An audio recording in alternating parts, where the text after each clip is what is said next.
ညမှာထွက်တဲ့လူတွေကိုတိတ်တိတ်ဆိတ်လိုက်ပြီးတော့တတ်တယ်ညထွက်တဲ့လူကိုတတ်တာနော်အဲ့ဒါလိုနဲ့နောက်ကြတော့ညလည်းဘယ်သူမှမထွက်ရဲဘူးခက်တာကလူတက်သွားပြီဆိုလို့ရှိရင်ဒီရှုဖြိုးတဲ့အသားတွေဟာအကုန်ပါသွားတယ်အဲ့ကြောင့်ရာဒီတိုင်းသူပြည်သားတွေကဒါဟာသွေးရိုးသားရိုးမဟုတ်ဘူးလူသားစားတဲ့လူရှိတယ်ဘယ်သူစားလဲတာမသိတယ်ပေါ့အဲ့ဒါနဲ့ဝိုင်းပြီးတော့နန်းရင်ပြင်မှာអော်ကြတာတိုင်းပြည်မှာဘေးအန္တရာယ်တင့်နေပြီလူသားစားတဲ့လူကိုဘင်းမင်းတွေကဖမ်းပေးပါလူသားစားတဲ့လူဖမ်းပေးရမယ်ဆိုတော့ဘင်းကဘယ်သူသွားဖမ်းသူ့ကိုယ်သူလက်ထိတ်ခတ်ဖို့ပဲရှိတယ်ဟုတ်လား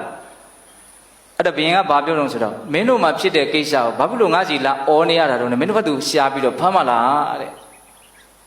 တရားခံကသူတည်ပြီးသားပဲလေဟုတ်လားအဲ့ဒါနဲ့ဘင်းကဒီကိစ္စကိုသူဘလို့မှမကင်တွေ့တဲ့အခါကျတော့စစ်သူကြီးဖြစ်တဲ့ကာလဟတိဆိုတာရှိတယ်အဲ့ဒီစစ်သူကြီးကာလဟကဒီတခိုးကိုမိအောင်ဖမ်းမယ်ဒီလူဆိုးကိုမိအောင်ဖမ်းမယ်ဆိုဖမ်းတော့မိတာပေါ့မိတဲ့အခါကျတော့မင်းဘာလို့တတ်တော့ဒီလူတွေကိုအဲ့လိုကြမ်းကြမ်းထန်ထန်စစ်တဲ့အခါကျတော့ဘယင်စားဖို့လို့ဒီလူတွေကိုတတ်ရတာ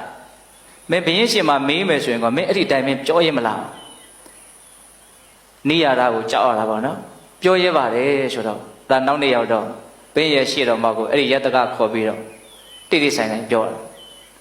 အဲ့တော့ဘင်းကလည်းပဲမျက်နှာမပြတ်ဘူးတတိယတော့တော်တော်ကောင်းတယ်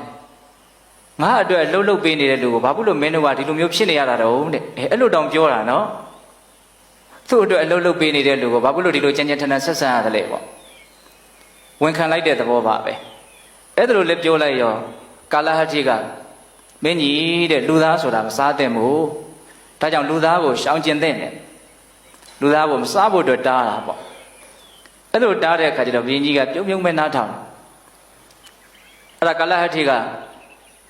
ရှေးတုန်းကဖြစ်ခဲ့မှုတဲ့အကြောင်းအရာတွေပါတင်ပြပြီးတော့တားတာ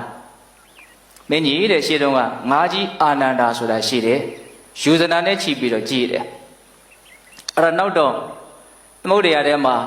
ကမူတွေကမောက်တွေတောင်တွေလိုဟာမျိုးတွေကလည်းရှိတာအလွန်နဲ့တဲ့နေရာမျိုးမှာအဲ့ဒါငါကဘလောက်ကြီးလဲဆိုတော့အဲ့ဒီတောင်ကိုပတ်ထားတာသူ့ရဲ့ကောင်းကသူ့အမိကိုပြန်ပြီးတော့ကြိုက်လို့ရတဲ့အနေအထားမျိုးအရွှေကြီးအကြီးကြီးပေါ့နော်အဲ့ဒါကိုသူ့အမိမမသိဘူးကျန်တဲ့ငါးတကောင်ရဲ့အမိထင်ပြီးတော့ကြိုက်လိုက်တယ်ဟုတ်လားအဲ့ဒီမှာအဲ့ဒီသူကြိုက်ချီလိုက်တဲ့တကယ်တမ်းအမိကဘယ်သူအမိဖြစ်နော်သူ့အမိဖြစ်နေတယ်အဲ့ဒီအသားကိုသူ့ပါဇက်ထဲလဲပါသွားပြီဆိုတော့ဒီကိုအောင်ကြီးကပေါက်ပြေးသွားပြီလေသွေးတွေပါတွေထွက်ပြီအဲ့ဒီမှာငါးသေးသေးတွေသူ့ထက်သေးတဲ့ငါးတွေကအကုန်လုံးလာပြီးတော့သူ့ကိုစားရတယ်အဲ့ဒါအယိုးပဲကျွဲတယ်အယိုးတောင်လောက်ရှိတယ်လို့ဆိုတယ်အဲ့ဒါကိုအဲ့ဒီခေတ်ကဇံရအပင်ရှင်ယသိတွေကဒီအကြောင်းအရာကိုလူတွေကိုတဆင့်ပြန်ပြောလို့သမုဒ္ဒရာထဲမှာဒီလိုမျိုးအခြေအနေရှိခဲ့မှုတယ်ဆိုတာကိုသိရတယ်တဲ့အဲ့ဒါကိုတက်တည်ပြပြီးတော့မင်းကြီးလူသားဆိုတာမစားဘူးကိုသားကိုပြန်စားရင်ဒုက္ခရောက်မယ်ပေါ့အဲ့လိုပြောတဲ့အခါကျတော့ပြမတမင်းက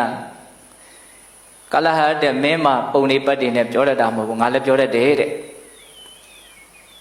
မင်းကမစားနဲ့လို့ပြောပြီမလို့ငါကလည်းအလွန်စားခြင်းတယ်ပေါ့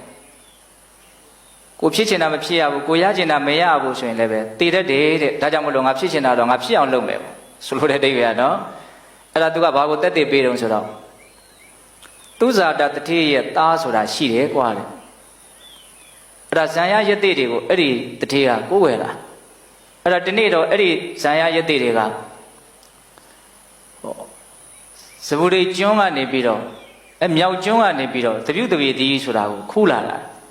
အဲ့ဒီတပြေသီးလေးကိုယူလာတဲ့အခါကျတော့ဒီတတိရဲ့သားဒီတပြေသီးကိုစားခြင်းတော့ယတိတွေကိုငိုတောင်းတော့ယတိတွေကကျွေးလိုက်တာပေါ့ကျွေးတော့အဲ့ဒီတပြေသီးကအရန်ကောင်းတဲ့အခါကျတော့ယတိတွေကနောက်နေ့ရောက်တော့ဇန်နဲ့ပြန်သွားပြီးဒီကိုပြန်မလာတော့ဒီကလေးကအဲ့ဒီတပြေသီးကိုစားခြင်းထတ်တောင်းတပြေသီးကမရတော့ဘယ်မှာမှမရှိဘူးဘာကျွေးလို့မှမရဘူးအဲ့ဒီတပြေသီးမရတဲ့အတွက်ကြောင့်အဲ့ဒီကလေးစိတ်သက်ဖြစ်ပြီးတော့သေရှာတယ်ပေါ့ဒါကြောင့်တပြေသီးမစားလို့သေတဲ့ကလေးတောင်ရှိသေးတာလူသားမစားရင်ငါလည်းသေခြင်းသေသွားနိုင်တယ်ပေါ့မရှောင်နိုင်ဘူးပေါ့နော်အဲ့လိုပြောတဲ့အခါကျတော့ကာလဟကတခါသုထိယလူလင်ဆိုတာရှိတယ်တဲ့